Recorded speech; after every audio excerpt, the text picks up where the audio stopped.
Most of the investing advice you've absorbed over the last few years was written for a specific economic environment, one with near zero interest rates, one where the U.S. stock market, and specifically U.S. large cap technology, had been outperforming every other asset class for more than a decade straight, one where diversify internationally felt like advice for cautious people who were leaving money on the table, one where holding cash felt punishing because cash earned nothing. That environment has changed, not catastrophically. The fundamental principles of investing remain exactly what they've always been, but the specific conditions in which you're applying those principles in 2026 are genuinely different from the conditions in which most investing advice was formulated. And if you're applying 2016 investment logic to 2026 conditions without updating for the differences, you might be doing the right things for the wrong environment. Here's the specific thing I want to say that's going to sound counterintuitive. The best investing advice for 2026 isn't fundamentally different from the best investing advice for any year. Index funds, low fees, long time horizon, automated contributions. These don't change, but there are three specific portfolio and cash management adjustments that make sense in 2026 that didn't make sense in 2020 or 2021. And most beginning investors whose advice was formed in those years haven't made them. And those three adjustments are what the forget everything refers to, not the core. The specific calibrations that 2026 conditions reward differently. My name is Max, and I want to help you learn how to make your money work more for you in your life. This channel is about giving you the real picture for the conditions you're actually investing in, not the conditions that existed when the advice was written. Subscribe if you want that. Let's look at what's actually different in 2026. Most investors who've been paying attention to personal finance content for the past several years carry a specific mental model built on the 2010 to 2023 investment environment. U.S. stocks outperform everything. International diversification drags returns. Bonds are dead money. Cash earns nothing, so keep it minimal. And the S&P 500 is the only index that matters. This mental model isn't wrong as a description of the 2010 to 2023 period. It's genuinely inaccurate as a prediction of the 2023 to 2033 period for reasons that are specific, documentable, and worth understanding. Here's the overlooked truth. The 2010 to 2023 U.S. large cap outperformance was driven by a specific set of conditions: near zero interest rates, which dramatically inflated the valuations of growth stocks by making future earnings worth more in present value terms. A decade of U.S. technology sector dominance at a scale that has historically mean reverted in subsequent cycles, and a period of unusually weak international economic performance. None of these conditions remain identically intact in 2026. Interest rates have normalized to historically typical levels. U.S. large cap technology valuations have contracted from their 2021 peaks. International markets, particularly emerging markets, are at historically low valuations relative to U.S. markets. The investment environment has shifted, and the portfolio that was optimal for 2010 to 2023 is not necessarily optimal for 2026 to 2036. Here's the analogy. Imagine you learn to drive primarily on dry, sunny highways. You know how to drive well. The skills you've developed are real and applicable, but now you're driving in winter, the road surface has changed, the visibility is different, the physics of braking and cornering work differently. A skilled winter driver doesn't forget how to drive. They apply the same fundamental competencies with specific adjustments for the conditions. Investing in 2026 is winter driving after years on summer highways. The fundamentals don't change, the specific calibrations do. But here's where it gets really interesting, because the psychological mechanism that keeps investors locked into the portfolio that worked for the previous decade, rather than adjusting for the next one, has a specific name and a specific documented pattern. Research on what behavioral economists call recency bias, which we've discussed in the context of individual funds earlier in the series, applies equally to the macro investment allocation question. The decade of U.S. large cap dominance has created a powerful recency bias that says, this is how it works. U.S. stocks outperform, international drags, Cash earns nothing. Growth beats value. And recency bias produces exactly the kind of portfolio that's exposed to the conditions that made the recent past exceptional. At precisely the moment those exceptional conditions begin to normalize, the investor who bought heavily into S&P 500 concentration at the 2021 peak was acting on the recency bias created by the 2010 to 2020 performance. The investor who diversifies appropriately for 2026 is correcting for that recency bias with historical context. Here are the 3 specific calibrations for 2026. The first calibration: take cash seriously for the first time in 15 years. In 2020, a high-yield savings account paid 0.5%. In 2026, high-yield savings accounts pay 4.5% to 5%. This is not a small difference. It's a fundamental change in the return profile of the safest asset class. In the 2020 environment, holding 6 months of expenses in a savings account cost you approximately 7.5 percentage points of annual return relative to equity investment. Equities at 8%, cash at 0.5%. In the 2026 environment, holding 6 months of expenses in a high-yield savings account cost you approximately 3 to 4 percentage points relative to equity investment. Equities at roughly 7.5% expected forward return. Cash at 4.5%. The specific implications: the emergency fund should be held at a high-yield savings account, not at your primary bank. The gap between the two is worth approximately $700 to $900 per year on a $20,000 emergency fund, money that was being left on the table in a 0.5% environment but is now genuinely worth capturing. Additionally, the opportunity fund, cash held for potential investment opportunities, earns meaningful return while waiting to be deployed. And the cash buffer in a taxable account, the 1 to 2 year living expenses that many people hold as a bond allocation substitute, can now be held in T-bills or high-yield savings rather than bonds, capturing similar stability with somewhat better liquidity and comparable yield.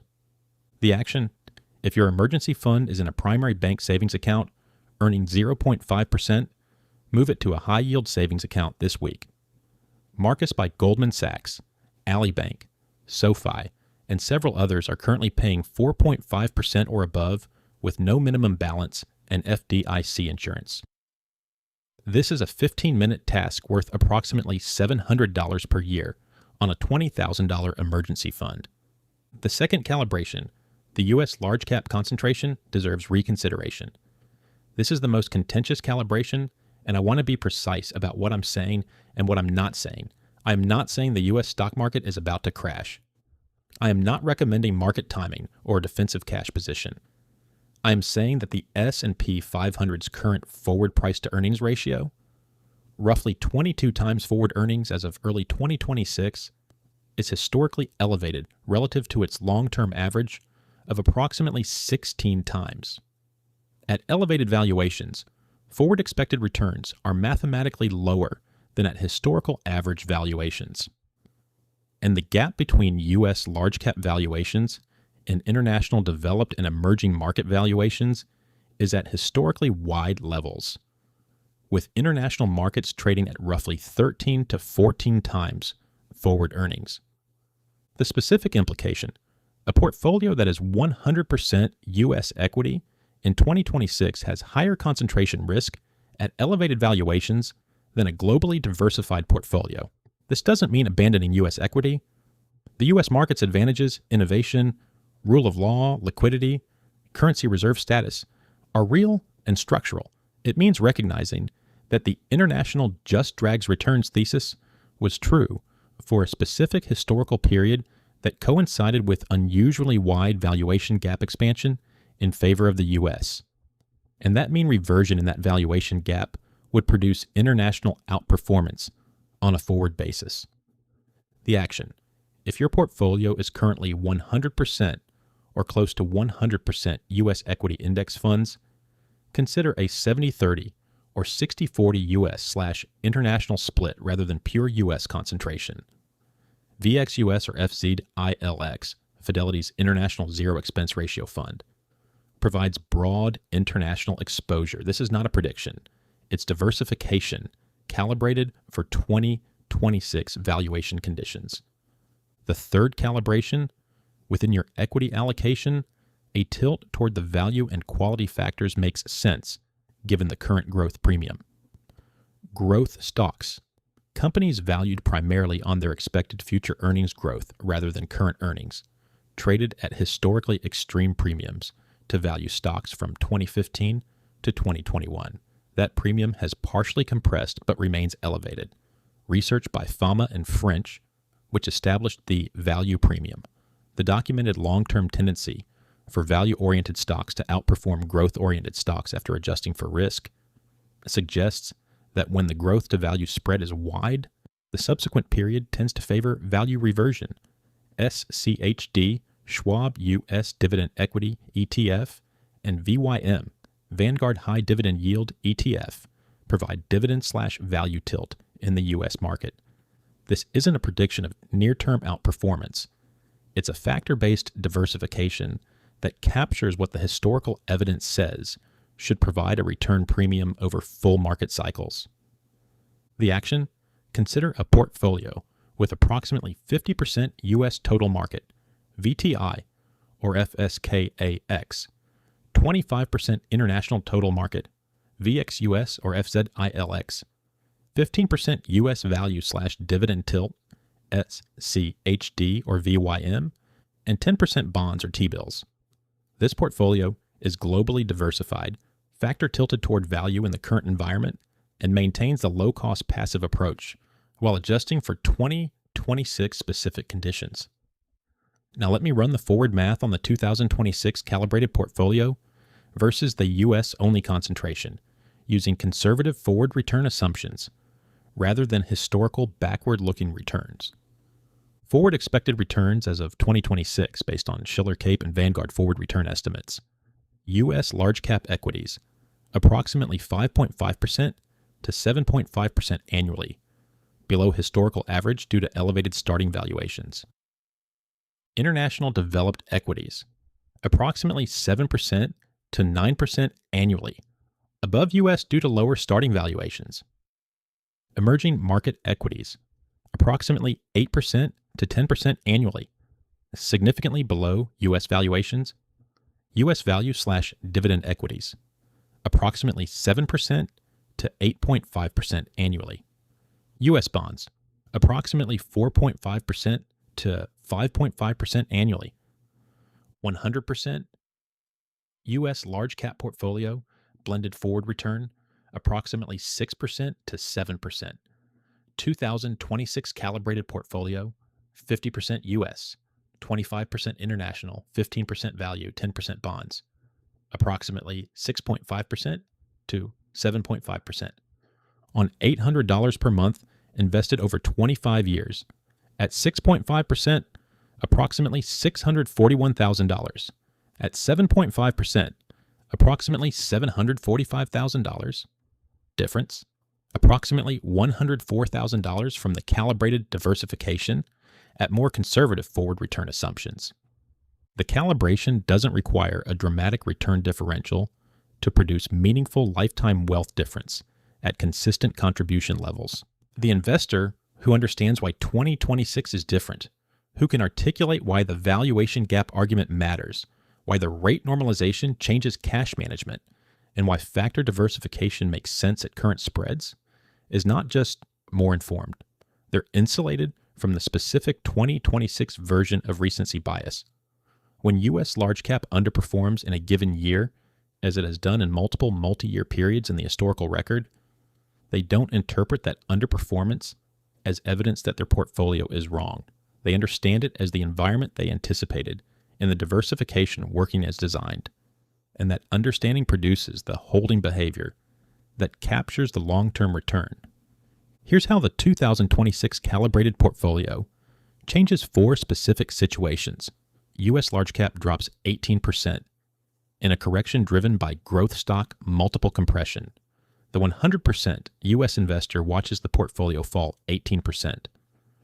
The 2026 calibrated investor with 25% international and 15% value/ dividend allocation watches the portfolio fall approximately 12%. Because international and value stocks correlate imperfectly with U.S. growth and fall less in this specific scenario. The 6% smaller drawdown produces meaningfully lower behavioral pressure to sell. You're reviewing your portfolio allocation and asking whether to add international exposure. The 2016 conditioned investor says, "International just drags returns. I've seen it for a decade." The 2026 condition-aware investor says, "That decade coincided with an unusually wide valuation expansion in favor of the U.S. The mean reversion math at current spreads favors international allocation. The decision is made from historical context rather than recency bias." You receive a $8,000 windfall and want to know where to put it. The 2020 environment investor puts it in the S&P 500 at 22 times forward earnings without further analysis. The 2026 environment investor evaluates, is this for the emergency fund, high yield savings at 4.5%, the Roth IRA FZILX for international exposure to balance existing U.S. holdings, or additional U.S. total market to maintain overall allocation? The decision is specific and context aware. Interest rates normalize further. High yield savings drops from 4.5% to 3.2%. The investor whose emergency fund is at 4.5% recognizes the rate change on their monthly statement and reevaluates whether a T-bill ladder or other vehicle is now more appropriate for the emergency fund allocation. The 2026 calibrated investor has been monitoring cash yield. The adjustment is automatic rather than reactive. The failure mode is using forget everything as permission to start from scratch. To sell existing positions, reconstruct the portfolio from scratch based on 2026 conditions, and incur unnecessary transaction costs, tax events from capital gains realization, and psychological disruption in the process. The 3 calibrations I've described are not instructions to liquidate and restart. They're instructions for where new contributions go and how existing positions migrate over time through rebalancing rather than wholesale reconstruction. If your existing portfolio is heavily U.S. concentrated, direct new contributions toward international and value allocations until the portfolio reaches the target split. Don't sell U.S. holdings unnecessarily, especially in taxable accounts where gains have accumulated. Let the new money correct the allocation over time. If your emergency fund is at a primary bank earning 0.5%, move it to the high yield account this week. This is the one immediate action that costs nothing and produces immediate improvement. If your portfolio is in a high-cost actively managed fund, yes, switch to the low-cost index fund equivalent. The ongoing fee savings more than justify the transition cost in most cases. The calibrations are forward-looking adjustments, not backward-looking corrections. Apply them going forward. Don't over-adjust in a single move. 2026 is different from 2020 in 3 specific actionable ways. Cash earns meaningfully more. Use it by moving your emergency fund to a high-yield account immediately. U.S. large-cap valuations are elevated relative to international. Use it by including international allocation in new contributions. Growth is expensive relative to value on historical metrics. Use it by including a value/dividend tilt in your equity allocation. None of these changes abandon the core passive index approach. They calibrate it to the conditions that actually exist, rather than the conditions that existed when the advice you've been following was written. Forget the specific assumptions. Keep the fundamentals. Adjust for where you actually are. That's how you really invest in 2026.